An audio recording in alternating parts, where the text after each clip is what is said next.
Hello guys, maayong hapon sa inyong tanan. Nag-video ko guys kay naay nakaabot na istorya sa mua nga.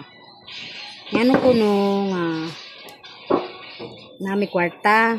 Asa ko na may mukuha kwarta kay pero may sa kumana way mga work. Way trabaho, way kita, way income. Ngano ko no makakaon mi sa isa ka adlaw. Katulo or maka suroy-suroy ko no mi. So karon guys ako nang tubagon. Ako nang tubagon guys kay murag lain mong kaayo paminaw. So kani nga video akong klaruhon sa inyo guys ha. Wala mi kwarta, dili mi dato, dili mi kwartahan. Pobre na mo. Gusto mo kamang. Ang among pangkonsumo or among kita kauna mo sa YouTube o diri sa pag-reels. Inaasad ko yung sideline weekly. So, mao man na ang among income. So, kana among income, ako ng budget para sa amua. Kay pila mong anak. Upat ako o duha sa kumbana. So, unom. Ako sige pa eskwela sa duha na anak sa kumbana. So, kana istorya ha. Tubagon na ako asa na mo nakuha ng kwarta ha. Guys, na ami YouTube channel.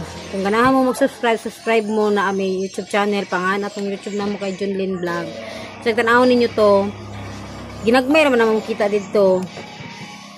Pero bahala ginagmay. Padayon lang ta kay at least na karon diri mi karon sa Facebook nasa nag-focus kay monetize naman ko.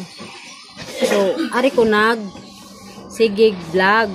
Pero naami YouTube gihapon. Gihapon mi dito. Bisag tanawon ninyo guys, naami dito nag-vlog man gihapon mi dito.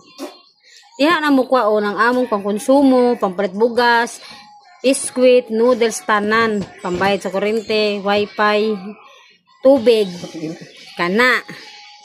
So, dili mo matingala kung anong wala mi mga trabaho. Sabi sila ng paadong. Pero napay gapon mi makaon. Kay tungod ato guys, naning kapot gapon mi mag-vlog, makita sa YouTube, dinhi sa Facebook o sa akong income nga weekly.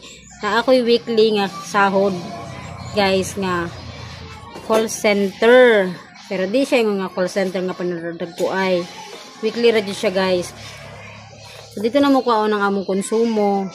Nya ang kanang among kwarta nga makuha, ako nang ginabudget para makaabot na sa usa ka bulan. Dili mi kwartahan kay kung kwartahan pa mi guys, dili